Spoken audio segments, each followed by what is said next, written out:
ಸಮರ್ಥ ಸದ್ಗುರು ಸಿದ್ಧಾರೂಢ ಮಹಾಸ್ವಾಮಿಗಳವರ ಶ್ರೀಚರಣಗಳನ್ನು ಹೃನ್ಮಂದಿರದಲ್ಲಿ ಸ್ಮರಿಸಿಕೊಂಡು ಶ್ರೀಗುರು ಮಂತ್ರವ ರಾಗದಿ ನುತಿಸಲು ಭೋಗ ಸಂಪದ ಸುಖವಾಗುವುದು. ಮಾಜದ ಮಂತ್ರದ ಮೊದಲಕ್ಷರವನ್ನು ತ್ಯಜಿಸುತ್ತಲೇ ನಿತ್ಯ ಜಪಿಸುವುದು. ಬಿಡದೆರಡಕ್ಷರ ನಡುವಿನ ಶೂನ್ಯದಿ ದೃಢವಿಧಿ ದಾತ್ಮದೊಳು ನುತಿಸುವುದು. ಬರೆದು ಮೂರಕ್ಷರ ಕರುಣದಿ ಸೇವಿಸಿದರೆ ಜರಾಮರಣ ಭಯ ನೀಗುವುದು.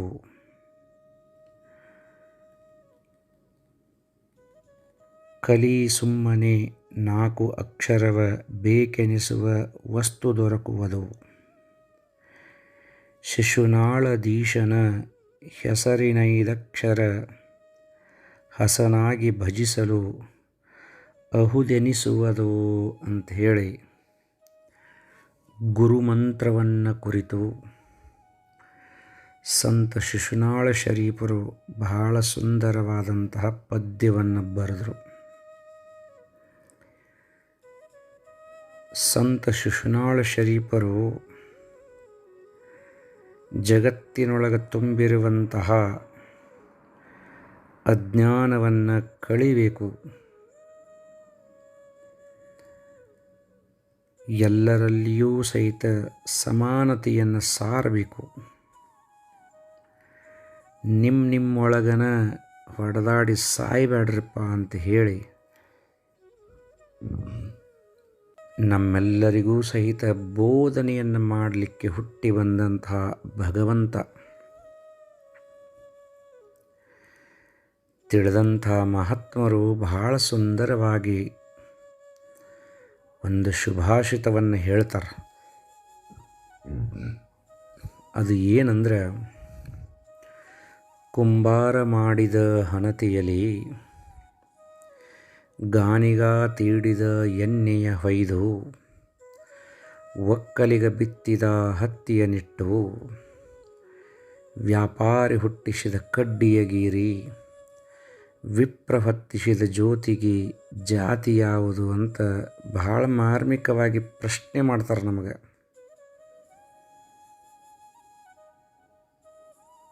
ಹಣತಿ ಕುಂಬಾರಮ ಕೊಟ್ಟ, ಎಣ್ಣೆ ಗಾಣಿಗೆರಮ ಕೊಟ್ಟ, ಒಬ್ಬ ರೈತ ಹತ್ತಿ ಕೊಟ್ಟ, ಯಾರೋ ಒಬ್ಬರು ಕಡ್ಡಿ ಪೆಟ್ಟಿಗೆಯನ್ನು ಕೊಟ್ಟರು. ಯಾವುದೋ ಒಬ್ಬ ಪುಣ್ಯಾತ್ಮರು ಅದನ್ನು ಕೊರೆದು ಹಚ್ಚಿದರೂ ಬೆಳಕು ಬಿತ್ತು. ಆ ಬೆಳಕು ಯಾವ ಜಾತಿದಂತ ತಿಳ್ಕೋಬೇಕು. ಸ್ವಲ್ಪ ನಮ್ಮೊಳಗೆ ವಿಚಾರ ಮಾಡೋದು. ಅದಕ್ಕೆ ಮನುಷ್ಯ ಜಾತಿ ಒಂದೇ ಐತಿಪ್ಪ, ನಾವೆಲ್ಲರೂ ಒಂದು. ಜನ್ಮವನ್ನು ಸಾರ್ಥಕಪಡಿಸ್ಕೊಳ್ಬೇಕು. ಹೋಗುತ್ತಿಹುದು ಕಾಯ ವ್ಯರ್ಥ, ಇದರಲಾಗ ತಿಳಿದವನೇ ಯೋಗಿ ಸಮರ್ಥ ಅಂಥೇಳಿ ಅವರ ನಮಗೆ ಬಹಳ ಸುಂದರವಾಗಿ ಹೇಳ್ತಾರೆ. ಎಷ್ಟು ವ್ಯರ್ಥವಾಗಿ ನಿನ್ನ ಒಂದು ಶರೀರವನ್ನು ನಾಶ ಮಾಡ್ಕೊಳ್ಳಕತ್ತಿ ಅಂತ. ಪರಮಾತ್ಮ ಈ ಶರೀರವನ್ನು ಹೊಡೆದಾಡಿ ಸಾಯಕ್ಕೆ ಕೊಟ್ಟಿಲ್ಲ ನಮಗೆ. ಸತ್ಯವನ್ನು ತಿಳಿದು ಮುಕ್ತರಾಗ್ರಿಪ್ಪ ಅಂತ ಕೊಟ್ಟಾನ. ಯಾಕೆ ನಾವು ಇಷ್ಟು ತಿಳುವಳಿಕೆಯನ್ನು ಮಹಾತ್ಮರು ಹೇಳಿದ್ರೂ ಸಹಿತ ಹೊಡೆದಾಡೋದನ್ನು ಬಿಡಬಾಲ್ವಿ, ಅಶಾಂತಿಯನ್ನು ನಮ್ಮೊಳಗೆ ನಾವು ತುಂಬಿಕೊಳ್ಳಕತ್ತೀವಿ. ದಯವಿಟ್ಟು ತಮ್ಮಲ್ಲಿ ಪ್ರಾರ್ಥನೆ, ನಮ್ಮೊಳಗೆ ಹೊಡೆದಾಡೋದು ಬೇಡ. ಎಲ್ಲರೂ ಒಂದಾಗಿ ಬದುಕಿ. ಎಷ್ಟು ದಿನ ಬದುಕ್ತೀವ್ರಿ? 100 ವರ್ಷ ಆಯುಷ್ಸನ್ನು ನಮಗೆ ಪರಮಾತ್ಮ ಕೊಟ್ಟನಂದರೂ ಸಹಿತ ಅರ್ಧ ಆಯಸ್ಸು ಹೋತು. ಎಲ್ಲಿ ನೋಡಿದಲ್ಲಿ ಪರಮಾತ್ಮ ಅದಾನು ಅನ್ನುವಂತಹ ಭಾವವನ್ನು ಗಟ್ಟಿ ಮಾಡ್ಕೋಬೇಕ್ರಿ. ಆವಾಗ ಏನಾಗ್ತೈತೆ ಅಂದ್ರೆ ಎಲ್ಲರಲ್ಲಿಯೂ ಪರಮಾತ್ಮನನ್ನು ಕಂಡು ನಮ್ಮೊಳಗಿದ್ದಂತಹ ದ್ವೇಷ ಬುದ್ಧಿ ಅನ್ನೋದು ಕಳೆದು ಹೋಗತೈತಿ. ಅದಕ್ಕೆ ಶಿಶುನಾಳ ಶರೀಫರು ಮುಸಲ್ಮಾನರಿದ್ದರು, ಗೋವಿಂದ ಭಟ್ರು ಬ್ರಾಹ್ಮಣರಿದ್ದರು. ಎಲ್ಲಿ ಹೋತ ಜಾತಿ ಅಂತ. ಆ ಜ್ಞಾನದ ಜ್ಯೋತಿ ಮುಂದೆ ಯಾವ ಜಾತಿನೂ ನಿಲ್ಲುವುದಿಲ್ಲ. ಯಾವ ಬೆಳಕಿನೊಳಗೆ ನಾವು ಬದುಕಬೇಕಂದ್ರೆ ಜ್ಞಾನ ಜ್ಯೋತಿಯ ಬೆಳಕಿನೊಳಗೆ ಬದುಕಬೇಕು. ಹೊರಗೆ ಹಚ್ಚಿದಂತಹ ದೀಪದ ಬೆಳಕಲ್ಲ, ಒಳಗೆ ಹಚ್ಚುವಂತಹ ಜ್ಞಾನದ ಜ್ಯೋತಿ. ಅದನ್ನು ಹಚ್ಚುವಂಥವ್ರು ಯಾರಪ್ಪ ಅಂದ್ರೆ ಸದ್ಗುರುನಾಥ. ಹೆಂಗಪ್ಪ ಅಂದ್ರೆ ಉಪದೇಶವನ್ನು ಮಾಡ್ತಾನೆ, ನಮಗೆ ಬೋಧನೆಯನ್ನು ಮಾಡ್ತಾನೆ, ನಮಗೆ ಜ್ಞಾನವನ್ನು ನೀಡ್ತಾನೆ. ಅದಕ್ಕೆ ಅವ್ರು ಹೇಳ್ತಾರೆ, ಶ್ರೀ ಗುರು ಮಂತ್ರವರಾಗದೀ ನುತಿಸಲು ಭೋಗ ಸಂಪದ ಸುಖವಾಗುವುದು ಅಂತ. ಗು ಅಂದ್ರೆ ಅಜ್ಞಾನ ಅಂತ, ರು ಅಂದ್ರೆ ಕಳೆಯುವವ ಅಂತ. ಅಜ್ಞಾನವನ್ನು ಕಳೆಯುವವನ ಗುರು, ಇಷ್ಟ ಸ್ಪಷ್ಟವಾಗಿ ತಿಳ್ಕೊಳ್ಳೋದು. ಗುರುಮಂತ್ರವನ್ನು ಭಕ್ತಿಯಿಂದ ನಾವು ಭಜಿಸಿದ್ದನ ಆದ್ರೆ ಇಹ ಪರ ಎರಡರಲ್ಲಿಯೂ ಸಹಿತ ಭೋಗ ಸಂಪದ ಸುಖವನ್ನು ಹೊಂದುತ್ತೇರಿಪ್ಪ ಅಂಥೇಳಿ ಶರೀಫರು ಬಹಳ ಸುಂದರವಾಗಿ ಹೇಳಿದ್ದಾರೆ. ಒಂದಕ್ಷರವನ್ನು ಓಂ ನಮಃ ಶಿವಾಯ ಮಹಾಮಂತ್ರದ ಒಂದಕ್ಷರವನ್ನು ನಾವು ಜಪಿಸಿದರೂ ಸಹಿತ ನಾವು ಎಲ್ಲವನ್ನು ತ್ಯಜಿಸುವಂತಹ ಭಾವವನ್ನು ಪಡಿತೀವಿ. ಎರಡು ಅಕ್ಷರಗಳನ್ನು ನಾವು ಒಂದು ವೇಳೆ ಭಜಿಸಾಕತ್ರ ನಡುವಿದ್ದಂತಹ ಶೂನ್ಯವನ್ನು ದೃಢಪಡಿಸಿಕೊಂಡು ನಾವು ಸತ್ಯವಂತರು ಅಂತೇಳಿ ತಿಳ್ಕೊಳ್ತೇವೆ ಅಂತ ಹೇಳ್ತಾರೆ. ಮೂರನೇ ಅಕ್ಷರವನ್ನು ನಾವು ಭಕ್ತಿಯಿಂದ ಜಪಿಸಿದ್ದನ ಆದರೆ ದುಃಖ, ಯಾವ ದುಃಖ ಅಂದ್ರೆ ಜನನ ಮರಣ ದುಃಖದಿಂದ ನಾವು ನಿವೃತ್ತರಾಗ್ತೀವಿ ಅಂತ ಹೇಳ್ತಾರೆ. ನಾಲ್ಕನೆಯ ಅಕ್ಷರವನ್ನು ನಾವು ಭಕ್ತಿಯಿಂದ ಭಜಿಸಿದರೆ ಯಾವ ವಸ್ತು ಬೇಕೋ ಅದನ್ನು ನಾವು ಪಡ್ಕೊಳ್ಬಹುದು ಅಂತ ಹೇಳ್ತಾರೆ. ಐದನೇ ಅಕ್ಷರವನ್ನು ಭಕ್ತಿಯಿಂದ ಸ್ಮರಿಸಿದರೆ ಸಾಕ್ಷಾತ್ ಶಿಶುನಾಳ ದೀಶನ ಕೃಪಾದೃಷ್ಟಿ ನಮಗೆ ಆಗತೈತಿ ಅಂತ ಹೇಳಿ ಓಂ ಶಂಭು ಶಂಕರ ಭಗವಂತ ನಾರಾಯಣ ಸದಾಶಿವ ಪರಮೇಶ್ವರ ಅನ್ನುವಂತಹ ಏಕಾಕ್ಷರ ಮೊದಲಾಗಿ ಪಂಚಾಕ್ಷರಿಯ ಅಧ್ಯಯನವನ್ನು ಮಾಡುವುದರಿಂದ ಜನನ ಮರಣದಿಂದ ನಾವು ಮುಕ್ತರಾಗ್ತೀವಿ ಅಂಥೇಳಿ ಸಂತ ಶಿಶುನಾಳ ಶರೀಫರು ಬಹಳ ಸುಂದರ ಹೇಳಿದ್ದಾರೆ ನೋಡ್ರಿ. ಅವರ ಒಂದು ಬೋಧನೆಯನ್ನು, ಅವರ ಒಂದು ತತ್ವದ ಪದಗಳನ್ನು ಕೇಳಿದರೆ ನಮ್ಮ ಜನ್ಮನ ಸಾರ್ಥಕ ಆಗಿ ಹೋಗ್ತೈತೆ ನೋಡ್ರಿ. ಸ್ಥಿರವಲ್ಲೋ ಕಾಯ, ಸ್ಥಿರವಲ್ಲೋ ಅಸ್ಥಿರ ಕಾಯ, ನಂಬಬ್ಯಾಡೋ ಅಂತ ಹೇಳ್ಯಾರ. ಭಾಳ ಚಂದ ಹೇಳಿದಾರೆ ನೋಡ್ರು. ಮರಳಿ ಮರಳಿ ಬಹು ತೆರದಿ ಭವಕ್ಕೆ ಬಂದು ಸ್ವರಗಿ ಸುಖ ದುಃಖ ಎರಡರ ಮಧ್ಯದಲ್ಲಿ ಅಂತ ಹೇಳಿ ಭಾಳ ಚಂದ ಹೇಳಿದಾರ. ಆತ್ಮ ವಿಚಾರವು ಅಂದಿಂದಿಗೇ ಒಂದೇ. ಆತ್ಮದೊಳಿರುವುದು ಆತ್ಮ ಪರಮಾತ್ಮನ ಪ್ರಮಾಣಿಸಿ ನೋಡದ ಅಂದಿಗಿಂದಿಗೆ ಒಂದೇ ತಂದೆ ಗುರು ಗೋವಿಂದ ಸುಂದರ ಶಿಶುನಾಳಧೀಶನ ಕಂದ ಅಂತ ಹೇಳಿಕಾರ. ಶರೀರವನ್ನು ಕುರಿತು ಬಹಳ ಚೆಂದಾಗಿ ನಮಗೆ ಹೇಳಿದರು. ಹೋಗುತ್ತಿಹುದು ಕಾಯ ವ್ಯರ್ಥ, ಇದರ ಲಾಘವ ತಿಳಿದವ ಯೋಗಿ ಸಮರ್ಥ. 7 ಜನ್ಮಾಂತರ ದಿನವೂ ಹಿಂಗ ಹೇಳದೆ ಹೋಗ್ಯಾವು ನಿನಗಿಲ್ಲೋ ಮರುಳ, ಭೋಗಲಂಪಟ ಸುಖ ಘನವು ಭವರೋಗಾದಿ ಮರಣಕ್ಕೆ ಆಯಿತು ಅನವು ಅಂತ ಹೇಳಿಕ್ಯಾರ.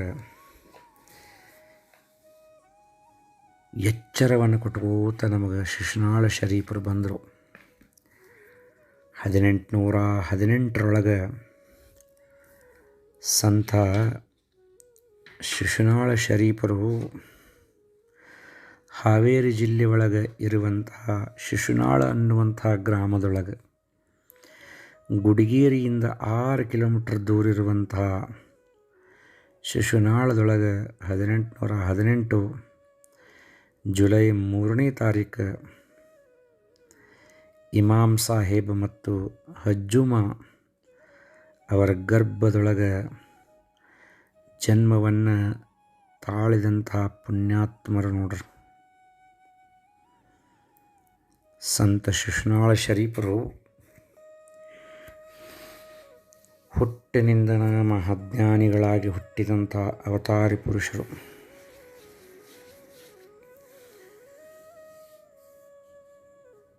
ಯಾವಾಗ ಗೋವಿಂದ ಭಟ್ಟರು ಶಿಶುನಾಳ ಶರೀಫರು ಸಣ್ಣವರಿದ್ದಾಗ ನೋಡ್ತಾರೆ ಅವರನ್ನು, ಅವ್ರಿಗೆ ಹೇಳ್ತಾರೆ ನಿಮ್ಮಪ್ಪ ಯಾರು ಅಂತ ಕೇಳ್ತಾರೆ ಅವರು ಶರೀಫರನ್ನು. ಆವಾಗ ಶರೀಫರು ಒಂದು ಮಾರ್ಮಿಕವಾದ ಉತ್ತರವನ್ನು ಕೊಡ್ತಾರೆ. ಏನಂದ್ರೆ, ನಮ್ಮಪ್ಪ ನಿಮ್ಮಪ್ಪ ಎಲ್ಲ ಒಂದೇ ಇದ್ದಾಗ ನಿಮ್ಮಪ್ಪ ಯಾರಂತ ಯಾಕೆ ಕೇಳಿದೆ, ನಮ್ಮಪ್ಪ ನಿಮ್ಮಪ್ಪ ಒಬ್ಬ ಅಂತಂದ್ರೆ ಅವರು. ಆವಾಗ ನನಗೆ ಗೊತ್ತಾಗ್ಬಿಡ್ತು ಗೋವಿಂದ ಭಟ್ಟರಿಗೆ, ನನ್ನ ತಪಶಕ್ತಿಯ ಫಲ ಇವತ್ತು ನನಗೆ ಸಿಕ್ಕಿತು, ನನ್ನ ಒಂದು ಹೆಸರನ್ನು ಅಮರವಾಗಿಸುವಂತಹ ಮಾಣಿಕ್ಯ ನನಗೆ ಸಿಕ್ಕಿತು ಅಂಥೇಳಿ ಬಾಲಕ ಶರೀಫರನ್ನು ತಬ್ಬಿಕೊಂಡು ಸಂತೋಷಪಟ್ಟರು. ಅವರ ತಂದೆಯವರಾದಂಥ ಇಮಾಮ್ ಸಾಹೇಬರು ಮತ್ತು ತಾಯಿಯಾದಂಥ ಹಜ್ಜುಮಾನಂತಿಗೆ ಹೋಗಿ, ನಿಮ್ಮ ಮಗನನ್ನು ನನ್ನ ಶಿಷ್ಯನಾಗಿ ಮಾಡ್ಕೊಳ್ತೀನಿ ಅಂತೇಳಿ ಕರ್ಕೊಂಡು ಹೋದರು ನೋಡ್ರಿ. ಹಾಕಿದ ಜನಿವಾರವ ಸದ್ಗುರುನಾಥ ಹಾಕಿದ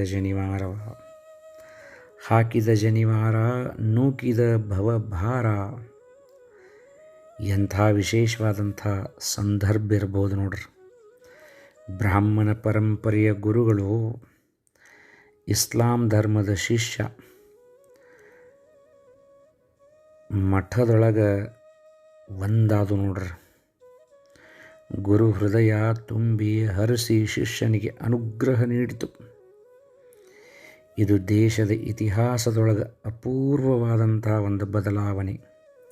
ಸಾಮರಸ್ಯ, ಪರಸ್ಪರ ಈರ್ವರಲ್ಲಿಯೂ ಅದು ಎಂತಹ ಸೌಭಾಗ್ಯಶೀಲವಿರಬಹುದು ಅಂತೇಳಿ ತಿಳ್ಕೋಬೋದಂತ. ಜನಿವಾರ ಹಾಕಿ ದೀಕ್ಷೆ ಮಾಡಿದಂತಹ ಗೋವಿಂದ ಭಟ್ರು ಕೊಟ್ಟಂತಹ ಒಂದು ರುದ್ರಾಕ್ಷಿ ಮಾಲೆ ಮಮಕಾರದ ಮಂತ್ರ ಹೇಳುವ ಮೋಹದ ಬಂಧನ ಆಗಿರಲಿಕ್ಕಿಲ್ಲ. ಮೋಹದಿಂದ ಮುಕ್ತವಾಗುವ ಮಾರ್ಗವಾಗಿತ್ತಂತ ನೋಡ್ರಿ. ಅವರ ಹಾಡಿನೊಳಗೆ ತಿಳಿತೈತಿ. ಕೆಲವು ಮಂದಿ ದೀಕ್ಷಾ ತಗೊಂಡು ರುದ್ರಾಕ್ಷಿ ಹಿಡ್ಕೊಂಡು ಅವರಿಗೆ ಮತ್ತು ಜಾತೀಯತೆನ ಬೋಧಿಸ್ತಿರ್ತಾರೆ. ನಮ್ದು ಆ ಪಂಗಡ, ನಮ್ದು ಈ ಪಂಗಡ, ನಮ್ದು ಈ ಜಾತಿ, ನಮ್ದು ಆ ಜಾತಿ ಅಂತ ಕೊಳ್ಳಾಗ ರುದ್ರಾಕ್ಷಿ ಹಾಕೊಂಡು ಕೈಯಾಗ ರುದ್ರಾಕ್ಷಿ ಹಿಡ್ಕೊಂಡು ಅದನ್ನು ಬೋಧಿಸ್ತಿರ್ತಾರೆ. ಆದರೆ ಇಲ್ಲಿ ಹೇಳ್ತಾರೆ, ರುದ್ರಾಕ್ಷಿ ಹಿಡ್ಕೊಂಡಂತಹ ಶರೀಫರು ಮಣಿಯನ್ನು ಕೊಟ್ಟನೋ ಸದ್ಗುರುನಾಥ, ಪ್ರಣವ ಪಂಚಾಕ್ಷರಿಯ ಎನಿಸಿ ಜಪ ಮಾಡೆಂದು ಘನ ಕರುಣದಿ ತನ್ನ ಮನ ಮುಟ್ಟಿ ಹರಸುತ್ತ 11 ಮಣಿಯ ಮ್ಯಾಲೆ ಇರ್ಪುತ ಇನ್ನೊಂದು ಮಣಿಯ ಮ್ಯಾಲೆ ಉನ್ನತ ಶಲೆಮಾನ ರತ್ನವ ಪೂನಿಸಿ ನಿನ್ನೊಳು ನೀ ತಿಳಿ ಉನ್ಮುನಿ ಒಳಗೆಂದು ಅಂತ ಹೇಳಿಕಾರ ಜಪಮಾಲೆಯನ್ನು ಹಿಡಿದಾರ ನೋಡ್ರಿ. ಈ ಬೆಳವಣಿಗೆಯನ್ನು ಕಂಡಂತಹ ಸಂಪ್ರದಾಯವಾದಿಗಳು ಕೂಗು ಹಾಕಿದರು, ಬಾಯಿಗೆ ಬಂದಂಗೆ ಮಾತಾಡಿದರು. ಸಾಬಾ ಸಾಬಾ ಅಂತ ಹೇಳಿ ಶಿಶುನಾಳ ಶರೀಫರನ್ನು ಹೀಯಾಳಿಸಿದರು. ಈ ವಿಷಯವನ್ನು ಹೋಗಿ ಗುರುಗಳಿಗೆ ಹೇಳ್ತಾರೆ ಶಿಶುನಾಳ ಶರೀಫರು. ಯಪ್ಪ ನನಗೆ ಸಾಬಾ ಸಾಬಾ ಅನ್ನಕತ್ತಾರ್ರಿ ಅಂತ ಹೇಳ್ಕ್ಯಾರ. ಏ ತಮ್ಮ, ಸಾಬಾ ಸಾಬಾ ಅವ್ರು ಅನ್ಲಿ, ನಾ ನಿನಗೆ ಸಾ ಮತ್ತು ಬಾ ಎರಡರ ನಡುವೆ ಒಂದು ಸೊನ್ನೆಯನ್ನು ಕೊಡ್ತೇನಪ್ಪ. ನೀ ಸಾಬಲ್ಲೋ ಸಾಂಬನ ಅಕ್ಕಿ ಅಂತ ಹೇಳ್ಕ್ಯಾರ. ಆಶೀರ್ವಾದ ಮಾಡಿದರು ನೋಡ್ರಿ ಗೋವಿಂದ ಭಟ್ರು. ಅವರ ಜೀವನವನ್ನು ನೋಡಿಬಿಟ್ರೆ ಗೋವಿಂದ ಭಟ್ರದಾಗಲಿ ಸಂತ ಶಿಶುನಾಳ ಶರೀಫರದಾಗಲಿ ನಮ್ಮೊಳಗನ ಮೇಲೆ ಕೀಳು ಅಂತೇಳಿ ಹೊಡೆದಾಡುವಂಥ ನಾವು ಈಗ ನಾಚಿಕೆ ಬರ್ಬೇಕು ನಮಗೆ. ಶಿಶುನಾಳ ಶರೀಫರು ನವಲಗುಂದ ನಾಗಲಿಂಗ ಮಹಾಸ್ವಾಮಿಗಳ ಕಡೆ ಹೌದನಿಸಿಕೊಂಡ್ರು. ಗರಗದ ಮಡಿವಾಳೇಶ್ವರರ ಕಡೆ ಹೌದನಿಸಿಕೊಂಡ್ರು. ಹುಬ್ಬಳ್ಳಿಯ ಸಿದ್ಧಾರೂಢರ ಕಡೆ ಹೌದನಿಸಿಕೊಂಡ್ರು. ನಮ್ಮಲ್ಲಿ ಜ್ಞಾನದ ಜ್ಯೋತಿಯನ್ನು ಪ್ರಜ್ವಲಿಸಲಿಕ್ಕೆ ಬಂದಂಥ ಪುಣ್ಯಾತ್ಮರಾಗಿ ನಿಂತರು ನೋಡ್ರಿ. ಗುರು ಉಪದೇಶ ಪಡ್ಕೋಬೇಕಂಥೇಳಿ ಎಲ್ಲರೂ ಗುಡ್ಡದ ಕಡೆ ಹೊಂಟಿದ್ರು ಶಿಷ್ಯರು. ಗುರುಗಳ ಬೆನ್ನು ಹತ್ತಿ ದೊಡ್ಡದೊಂದು ಮುಳ್ಳಿನ ಕಂಟಿ ಬಂತು. ಗುರುಗಳ ಕಾಲಾಗ ಕಡಾವಿಗಳಿದ್ದು ಕಟ್ಟಿಗೆಯ ಪಾದರಕ್ಷೆಗಳು ದಾಟಿ ಹೋದರು. ಶಿಷ್ಯರ ಕಾಲಾಗ ಚಪ್ಪಲಿ ಇದ್ದಿದ್ದಿಲ್ಲ. ಗುರುಗಳು ಏನು ಮಾಡಿದ್ರಂದ್ರೆ ತಮ್ಮ ಕಡಾವಿಗೆಗಳನ್ನು ಶಿಷ್ಯರ ಕಡೆ ತೂರಿದರು. ಇವನು ಮೆಟ್ಟಿ ಒಬ್ಬೊಬ್ಬರು ಬರ್ರಿ ಅಂದರು. ಗುರುವಿನ ಪಾದಕಿಗಳನ್ನು ಮೆಟ್ಟಲಿಕ್ಕೆ ಯಾರಿಗೂ ಧೈರ್ಯ ಬರಲಿಲ್ಲ. ದೂರ ಸರಿದು ನಿಂತರು. ಶಿಶುನಾಳ ಶರೀಫರು ಏನು ಮಾಡಿಬಿಟ್ರಂದ್ರೆ ಗುರುವಿನ ಆವಿಗೆಗಳನ್ನು ಮೆಟ್ಟಿ ದಾಟಿ ಮತ್ತು ಆ ಪಾದಕಿಗಳಿಗೆ ನಮಸ್ಕರಿಸಿ ಸದ್ಗುರುನಾಥನ ಪಾದಕ್ಕೆ ತೊಡಿಸಿ ಸಾಷ್ಟಾಂಗ ಮಾಡಿದರು. ಗೋವಿಂದ ಭಟ್ರು ಒಂದು ಮಾತಂದರು, ಮುಳ್ಳಿನ ಕಂಟಿ ದಾಟಕ್ಕೆ ಆಗದಂಥ ಇವರು ಭವದ ಕಂಟಿ ಹೆಂಗೆ ದಾಟವರು, ನಡಿ ಶರೀಫ ಅಂತ ಹೇಳಿಕಾರ ಶರೀಫರನ್ನು ಕರ್ಕೊಂಡು ಹೋಗಿ ಉಪದೇಶ ಮಾಡಿದರು. ಒಂದು ಬಂಗಾರದ ಕಡಗ ಬಿದ್ದಿತ್ರಿ ಕಾಲಾಗ. ಮುಂದೆ ಗುರುಗಳು ಹೊಂಟಾರ, ಹಿಂದಿಂದ ಶರೀಫರು ಹೊಂಟಾರ. ಆ ಬಂಗಾರದ ಕಡಗದ ಮ್ಯಾಲೆ ಕಾಲಿನಿಂದ ಮಣ್ಣು ಸರಿಸಿದರು ಗೋವಿಂದ ಭಟ್ರು. ದಾಟಿ ಹೋದರು. ಹಿಂದೆ ಬರುವಂಥ ಶರೀಫ ಏನು ಮಾಡ್ತಾನೆ ನೋಡ್ತಿದ್ರು ಗುರುಗಳು. ಶರೀಫರು ಊಟ ಮಾಡಿ ಬಂದಿದ್ದರು. ಬಾಯಾಗ ಬಳ್ಳ ಹಾಕಿ ಆ ಮಣ್ಣಿನ ಗುಂಪಿ ಮ್ಯಾಲೆ ವಾಂತಿ ಮಾಡಿದರು. ಗುರುಗಳ ಕೇಳ್ತಾರೆ, ಶರೀಫ ಆ ಮಣ್ಣಿನ ಗುಂಪಿ ಮ್ಯಾಲೆ ವಾಂತಿ ಯಾಕೆ ಮಾಡಿದೆವು ಅಂಥೇಳಿ. ಯಪ್ಪ, ನೀವು ಮಣ್ಣು ಮುಚ್ಚಿದ್ದನ್ನು ನೋಡಿದ್ನೆ. ನೀವು ಮಣ್ಣು ಮುಚ್ಚಿದಿರ ಅಂದಮೇಲೆ ಅಲ್ಲಿ ಏನೋ ಒಂದು ನೋಡಲಾರ್ದಂಥ ವಸ್ತು ಐತಿ, ನೋಡಬಾರ್ದಂಥ ವಸ್ತು ಐತಿ. ಬರೀ ಮಣ್ಣಿನ ಗುಂಪಿದ್ರೆ ಕೆದರಿ ನೋಡ್ತಾರೋ. ಮ್ಯಾಲೆ ಹೊಲಸು ಬಿದ್ದಿತ್ತಂದ್ರೆ ದೂರ ದಾಟಿ ಹೋಗ್ತಾರಪ್ಪ. ಅದಕ್ಕೆ ವಾಂತಿ ಮಾಡಿದ್ನಿ ಅಂದ್ರೆ ಎಂಥ ಗುರು ಶಿಷ್ಯರ ಸಂಬಂಧ. ಯಪ್ಪ, ಭಾಳ ನಿಂದ ಮಾಡ್ತಾರ್ರಿ ನಮ್ಮನ್ನು ಅಂತ ಹೇಳಿಕಾರ ಶರೀಫರು ಗೋವಿಂದ ಭಟ್ರಿಗೆ ಹೇಳಿದಾಗ ಶರೀಫರಿಗೆ ಗೋವಿಂದ ಭಟ್ರು ಹೇಳ್ತಾರೋ, ನಿಂದ ಮಾಡುವಂಥವರು ಹಂದಿಗಳಿದ್ದಂಗೋ. ಹಂದಿಗಳಿದ್ದು ಅಂದ್ರೆ ಸಂಧಿಗಳು ಸ್ವಚ್ಛ ಇರ್ತಾವೆ. ಸಂಧಿಗಳು ಸ್ವಚ್ಛ ಇದ್ದು ಅಂದ್ರೆ ಊರು ಚಂದ ಇರ್ತೈತೋ. ಹಂಗೆ ನಿಂದ ಮಾಡೋರು ನಮ್ಮ ಈ ಜೀವನವನ್ನು ಸ್ವಚ್ಛ ಮಾಡ್ತಾರೋ. ಶರೀಫ ಚಿಂತೆ ಮಾಡಬೇಡ. ಗುರು ಶಿಷ್ಯರಿಬ್ಬರೂ ಕೂಡಿ ಸಿಂಧಿಯನ್ನು ಆಕಳ ಹಾಲನ್ನಾಗಿ ಮಾಡಿ ತೋರಿಸಿದರು. ಗುರು ಶಿಷ್ಯರಿಬ್ಬರೂ ಸೇರಿ ಅಮಾವಾಸ್ಯೆ ದಿವಸ ಹುಣ್ಣಿಮೆಯನ್ನು ಮಾಡಿ ತೋರಿಸಿದರು. ಗುರು ಶಿಷ್ಯರಿಬ್ಬರು ದ್ಯಾಮವ್ವನ ಮೂಗಿನೊಳಗೆ ಮೂಗುತಿಯನ್ನು ತೆಗೆದು ಕೊಡೋ ಹಂಗೆ ಮಾಡಿದರು. ಎಂಥ ಲೀಲೆಗಳು! ಒಂದು ಲೀಲೆನೋ ಎರಡು ಲೀಲೆನೋ ಎಷ್ಟೋ ಲೀಲೆಗಳನ್ನು ಮಾಡಿದರು ಪುಣ್ಯಾತ್ಮರು. ಸಂತ ಶಿಶುನಾಳ ಶರೀಫರು ಎದುರಿಗೆ ಬರುವಾಗ ಗುಗ್ಗಳ ಬರ್ತಿತ್ತು. ಗುಗ್ಗಳದ ಮಂದಿ ಅಂದರು, ಎಂದ ಜಳಕ ಮಾಡ್ತಾರೋ ಏನು ಮಡಿ ಇಲ್ಲ ಮೈಲಿಗಿಲ್ಲ. ತತ್ರಾಣಿಗೆ ಒಳಗೆ ಸಿಂಧಿ ಕೊಡ್ಕೊಂತ ಬರ್ತಾರೆ. ಇವ್ರು ದಾಟಿ ಹೋಗೋ ಮಟ ಮರಿಗೆ ನಿಲ್ಲಬೇಕಂಥೇಳಿ ಸರಿದು ನಿಂತ್ರಂತ ಗುಗ್ಗಳದ ಮಂದಿ. ಶರೀಫರಿಗೆ ಗೊತ್ತಾಗಿ ಸುಮ್ಮನೆ ದಾಟಿ ಹೋದರು. ಗುಗ್ಗಳ ಆರಿಬಿಟ್ಟು ಏನು ಮಾಡಿದರೂ ಸಹಿತ ಗುಗ್ಗಳ ಹತ್ತಲಿಲ್ಲ. ಆವಾಗ ಶರೀಫರಿಗೆ ನಿಂದ ಮಾಡಿದ್ರೆ ಫಲ ಇದೆ ಅಂಥೇಳಿ ತಿಳ್ಕೊಂಡು ಅವರಿಗೆ ಶರಣ ಆದ ಕೂಡಲೇ ತಾವು ಏನು ಸಿಂಧಿ ಕುಡಿತಿದ್ರು ತತ್ರಾಣಿಗೆ ಒಳಗಿಂದ ಆ ಸಿಂಧಿಯನ್ನು ತಗೊಂಡು ಬಂದ ಆ ಗುಗ್ಗಳದ ಮೇಲೆ ಪ್ರೋಕ್ಷಣೆಯನ್ನು ಮಾಡಿದಾಗ ಸಿಂಧಿ ತಾನಾಗಿ ಗುಗ್ಗಳ ತಾನಾಗಿ ಉರಿಯಾಕತ್ತು. ಆವಾಗ ಹೇಳ್ತಾರೆ, ಹೊರಗಿನ ಮಡಿ ತೊಗೊಂಡು ಏನು ಮಾಡ್ತಿರೋ ಒಳಗೆ ಮೊದಲು ಮಡಿವಂತರ ಆಗ್ರಿ ಅಂತ ಹೇಳಿಕಾರ ಬೋಧನೆಯನ್ನು ಮಾಡಿದರು. ಚೇಳ ಕಡಿತ ನನಗೊಂದು ಚೇಳ ಕಡಿತ ಅಂದರು. ತಾಳಲಾರೆ ತಗನಿಯ ಕಾಟವ ಅಂದರು. ಬಿದ್ದಿಯಬೆ ಮುದುಕಿ ಬಿದ್ದಿಯಬ್ಬೆ ಅಂದರು. ಹಾವು ತುಳಿದೇನೆ ಮಾನಿನಿ ಹಾವು ತುಳಿದೇನೆ ಅಂತಂದರು. ಕೋಡಗನ ಕೋಳಿ ನುಂಗಿತ್ತ ಅಂತಂದರು. ಎಂಥ ಮೋಜಿನ ಕುದುರೆ ಅಂದರು. ತರವಲ್ಲ ತಗಿ ನಿನ್ನ ತಂಬೂರೀಶ್ವರ ಅಂದರು. ಬರ್ಕೋ ಪದ ಬರ್ಕೋ ಇದರರ್ಥವ ತಿಳ್ಕೋ ಅಂತೇಳಕರಂದರು. ಹಿಂಗೆ ಅನೇಕ ತತ್ವದ ಪದಗಳನ್ನು ಹಾಡಿ ಸಮಾಜದೊಳಗಿದ್ದಂಥ ಮೇಲು ಕೀಳುಗಳನ್ನು ಕಿತ್ತೊಗಿಬೇಕಂತ ಹೇಳ್ಕಾರ ಸಾಕಷ್ಟು ಪ್ರಯತ್ನವನ್ನು ಪಟ್ಟಂಥ ಪುಣ್ಯಾತ್ಮರು ಸಂತ ಶಿಶುನಾಳ ಶರೀಫರು ನಮ್ಮೆಲ್ಲರಿಗೂ ಬೋಧನೆ ಮಾಡಕತ್ತಾರ. ನೀವೆಲ್ಲರೂ ಒಂದಿದ್ದೀರಪ್ಪ, ಎಲ್ಲರೊಳಗಿದ್ದಂಥ ಆತ್ಮ ಒಂದೇ ಐತಪ್ಪ,